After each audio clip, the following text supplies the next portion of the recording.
My sister Narcissus is infertile and wants me to give birth to a child for her. I'm 28, and I have an older sister, Angela, who's 30, whom I've never loved. She always competed with me, but not in the framework of normal sisterly rivalry. All our lives, it turned out she hated the very fact of my existence, because attention couldn't always be focused only on her. So she needed to ruin everything that brought me joy. For example, if I started learning to play the piano, she took up the piano too. If I excelled in some subject, suddenly she became a genius in it. As soon as I confessed to mom that I was in love with someone a week later, that guy was already dating Angela. I constantly complained to our parents when she did this, but I was ignored. Sisters copy each other, and I can't monopolize what she likes. She always watched what I was doing and what I wore to then outdo me. If I came in a checkered shirt the next day, Angela showed up at school in a checkered dress. It was 2010, and at our school, that was considered the height of fashion. They always praised her too, even if I started doing something first. She was praised simply because she was better. Our parents skipped work to attend every single one of her dance performances. The world seemed to stop if they couldn't go, but for my concerts, they came maybe twice because they were work days or they were busy with something.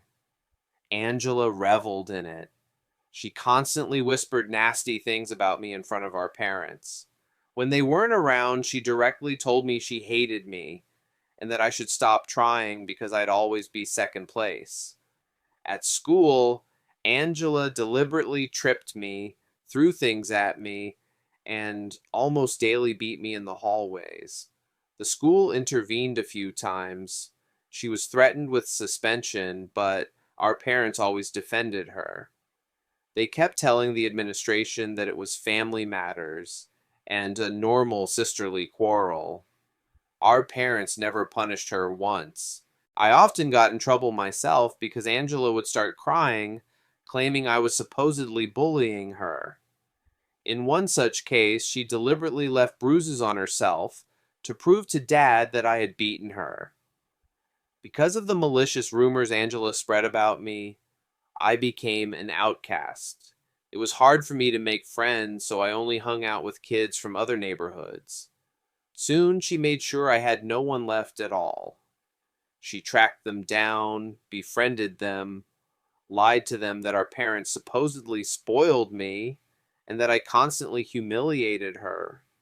She even stole my boyfriends this way, convincing them that I was horrible evil, and just copying her in everything. Once she pretended to be someone else on MySpace for 4 months to trick me into sending an intimate photo, which she then sent to our parents, everyone at school, and even the teachers. Later, she told one of the guys I liked that it was her in the photo, and I had supposedly deceived her and pretended to be her. On my graduation day, Mom sat me down and told me that Angela had told her about the terrible abuse she had supposedly suffered from me, and that I was no longer welcome in their house. The next day, I moved out, and after that, our parents barely tried to keep in touch with me. They only occasionally sent holiday and birthday greetings. All financial support also stopped the moment I entered college. Soon after, I met my future husband, and we got married in less than a year. Our parents didn't even want to come to the wedding. They didn't even congratulate me. When our first child was born 8 years ago, I informed our parents hoping to restore relations, but they made no attempt to contact or meet any of my three children. As far as I know, Angela is now married to one of the guys she stole from me in school and actively posts on social media about her pregnancy and how she can't give our parents their first grandchild. After many years of silence today at 8:00 a.m., I received a message from Mom. I'll quote it verbatim. Hi, author. This is your mom. We haven't talked in a long time, and I miss you so much. I wanted to say that your sister lost her baby this week. Angie and Justin are having a really hard time now. Send her something nice. She'd definitely like that. Write to me, I love you. I hate to admit it, but I'm glad she's suffering. Glad she's not destined to be a mother. If she tormented me for years, what would she do to a child, especially a girl? It infuriates me that our parents expect any sympathy from me for her. They always believed her and rejected me. I was always the problematic one. And oddly enough, Mom can suddenly be so kind when she asks me to do something for my sister. It seems like my sister's miscarriage matters more to them than my living children, their grandchildren who still don't understand why they only have one set of grandparents. I'm a bit ashamed of this, but I'm not going to express condolences about my destructive narcissistic sister who's been excused since birth. Maybe this event will change her, help her develop some empathy or a feeling other than hatred and vengeance. If that happens, I'll be ready to support her. But until then, I feel only a faint but sincere satisfaction that she's in pain. This makes me a terrible person. Update after 3 days. I want to sincerely thank all of you for the comments and personal messages. I'm deeply touched. For the first time, my story about my childhood is received with warmth, support, and trust. It was hard for me to share this as many think I'm making it up or exaggerating. I understand it sounds unbelievable, so truly thank you so much from the bottom of my heart. I decided not to respond to Mom blocked both parents and thought that would be the end of it. But has it ever been that way? On Wednesday morning, my messenger was flooded with messages from my parents' siblings. Most of them wrote that I'm obligated to respond to Mom, and that I'm callous and heartless. I blocked them too. My cousin found out about this from her younger sister, who's forced to attend family dinners with our parents and Angela. Mom and her siblings live a couple of blocks from each other and have dinner together almost every evening. I'm not sure if I can share a screenshot, so I'll just retype the message. Aunt Kathy is my mom. I hope this makes it clearer. Angela kept calling you an ungrateful abuser because you don't want to talk to Aunt Kathy. Aunt Kathy said they need to start inviting you to family events so that over time you'd agree to be a surrogate mother. Then things got really weird because Angela said she wants to use your husband's sperm so the child would be tall and blue-eyed. Then Aunt Kathy said they just need to put up with you for a year and then they can cut you off from the family again. Angela kept insisting that you're the only way to have a child because she doesn't want to raise someone else's trashy kid. When I read this message, I almost threw up.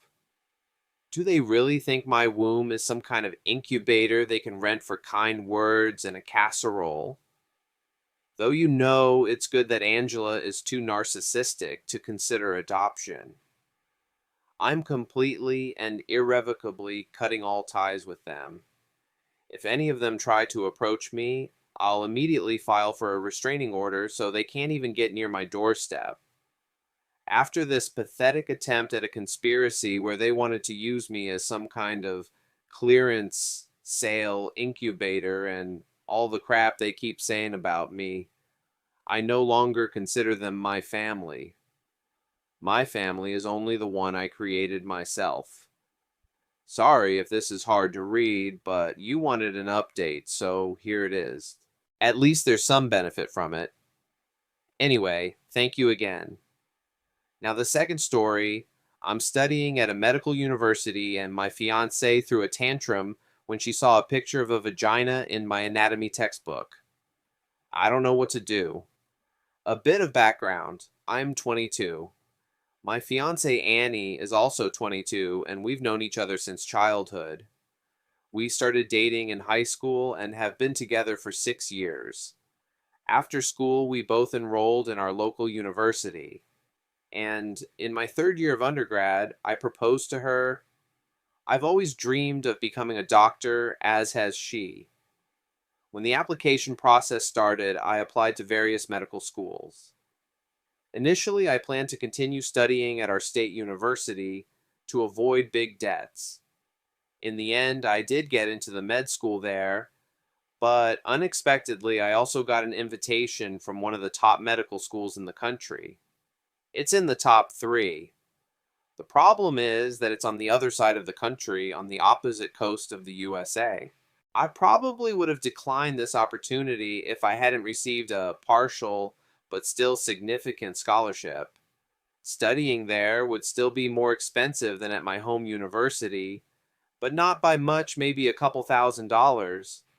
Annie, despite my pleas, as well as those of our parents, professors, advisors, and others applied only to our state university and a few insanely elite schools all in the top 10, which, honestly, she had no chance of getting into given her average grades and modest research experience. She got rejections from all schools, including our university.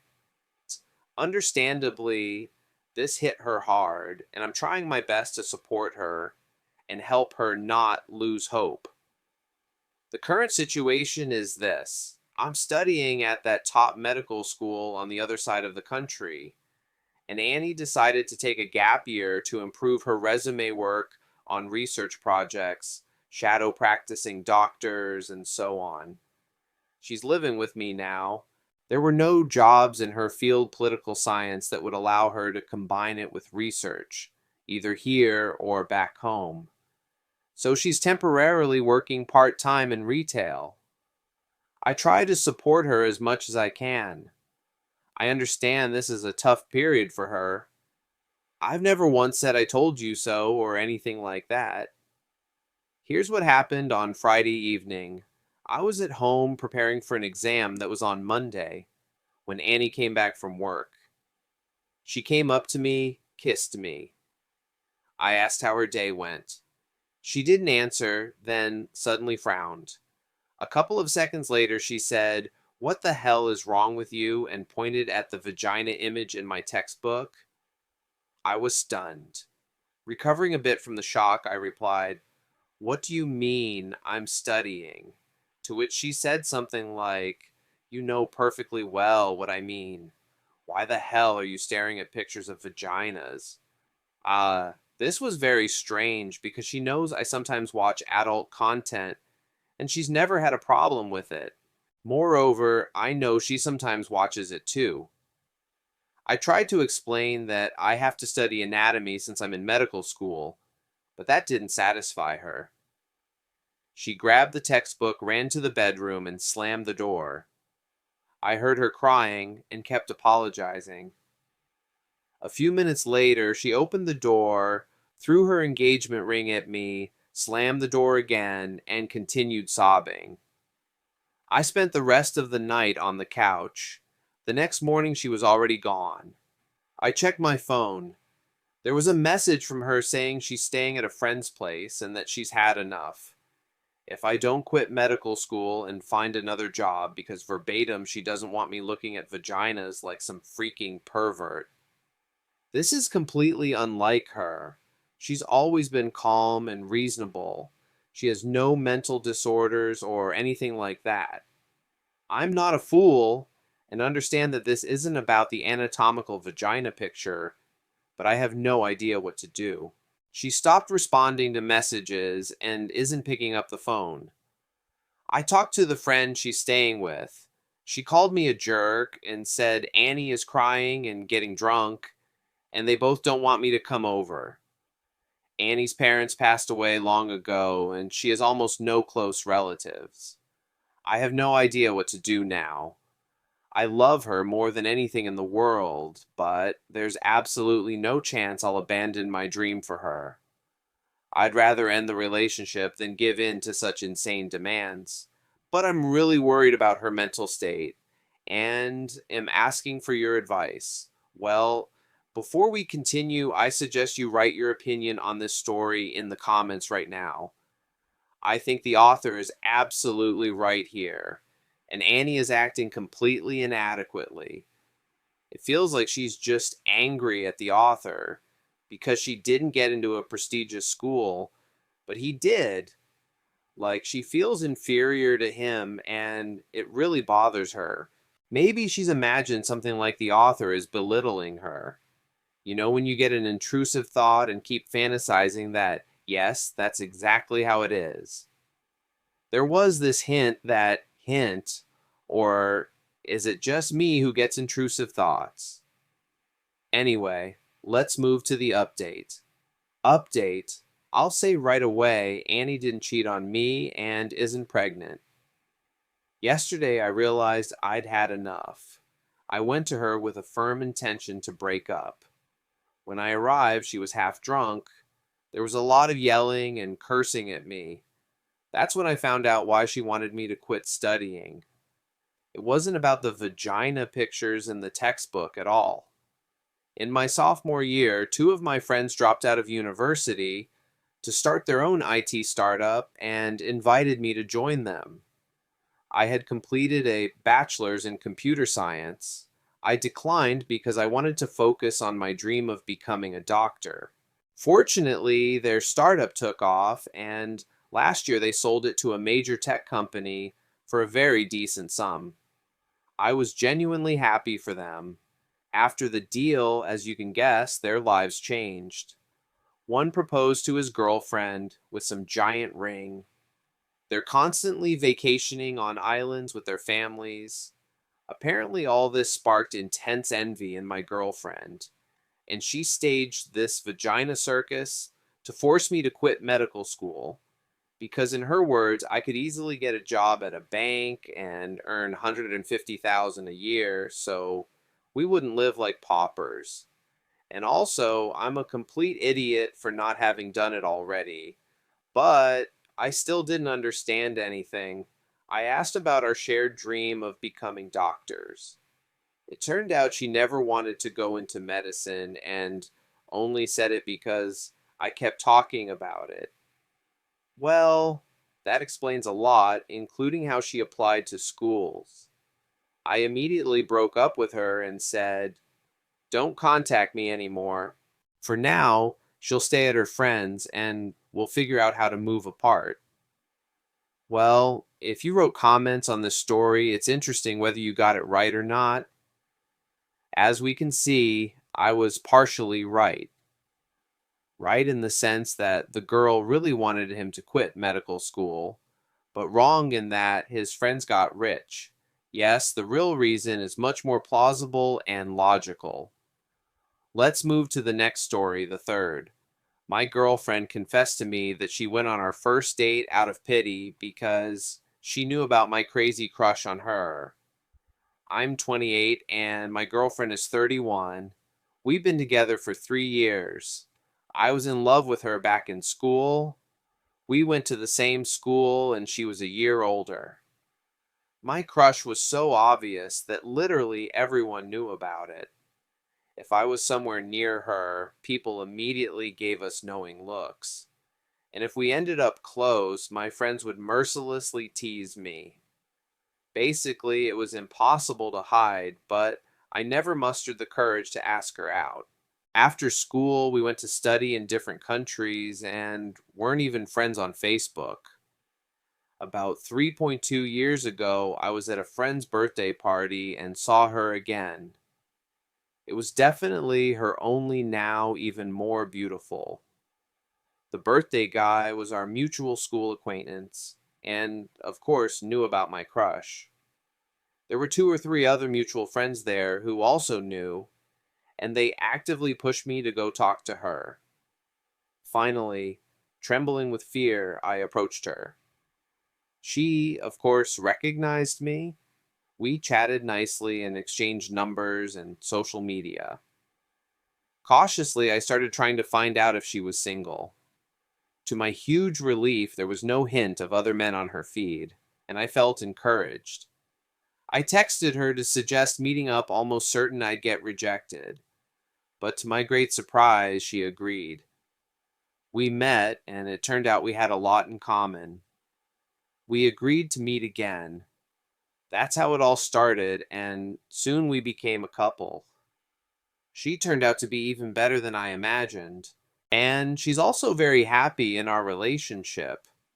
We even started talking about marriage. Last weekend, we hosted a dinner at our place for her best friend and her husband. This friend is also a longtime good acquaintance of mine from school.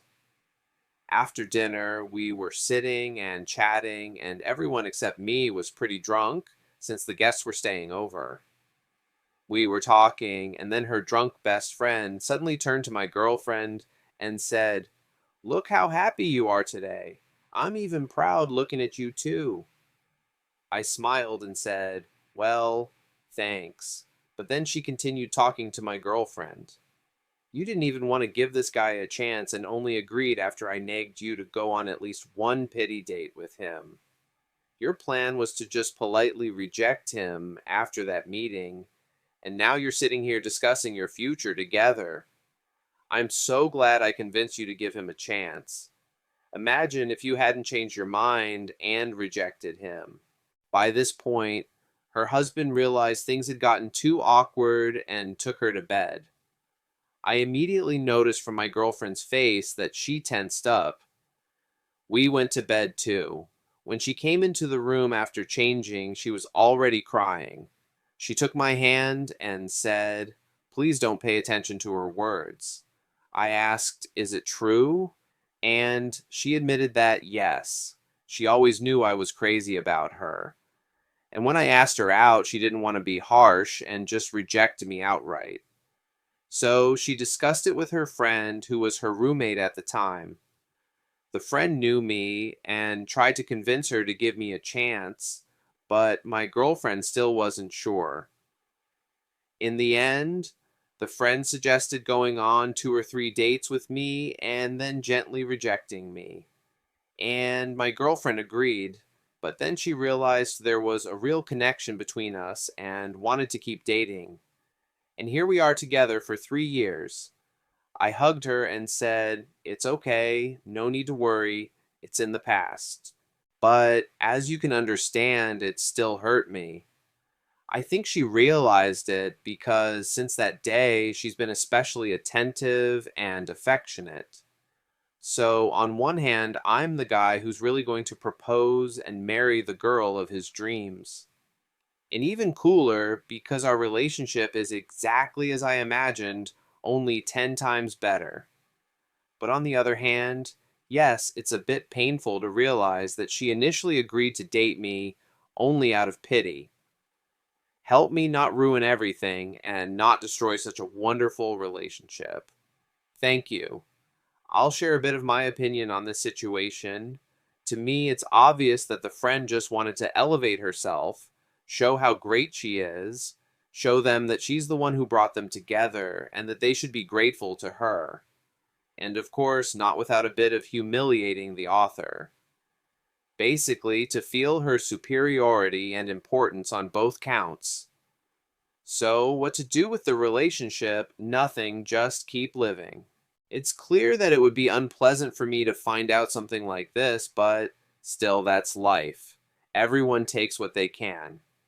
And if the author is talented at winning a partner through pity, then why not? That's perfectly normal. It's just as much a skill that can be monetized.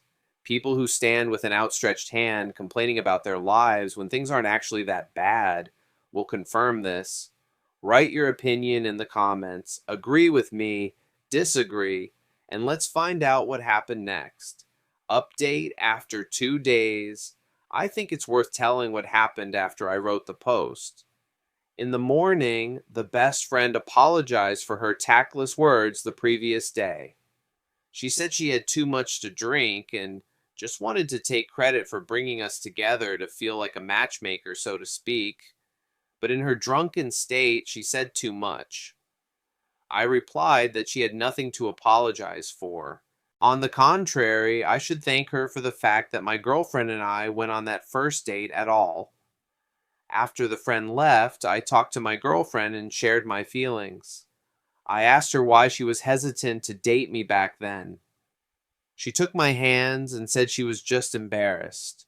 She had known for years that I was in love with her. Plus, I was younger. Friends from her hometown sometimes teased her mentioning my name. and almost all our mutual acquaintances knew how much I was into her. So when I asked her out, she felt awkward because, first, she clearly liked me more than I liked her before the first meeting. And second, I put her on a pedestal, and she was sure reality couldn't match my idealization and didn't want to go through that. Also, in her words, she thought I was kind of weird. Yes, she admitted that, lol. But after her friend vouched for me, she agreed to meet and then gently reject me after 2 or 3 dates. I then asked, "So, what changed after the first date?" And she said there were no weird vibes from you. Yes, you were very happy and nervous, but you weren't creepy. Just a guy with a crush who I had crazy chemistry with on the first date. And now, after 3 years, I think I'm even more in love with you than you ever were with me. After that conversation, we went to dinner at the same restaurant where we had our first date and even tried to order the same dishes, but unfortunately, one of them had been removed from the menu. So we decided to try something completely new that neither of us had tasted before. That's how it is, guys. Thanks for reminding me what a lucky guy I am. P.S. In the first week of December, we'll go pick out a ring. Well, that's all. Thanks for listening to all the stories to the end. Be sure to check out our previous videos, which you'll see right here. Also, subscribe to our channel. And good luck to you.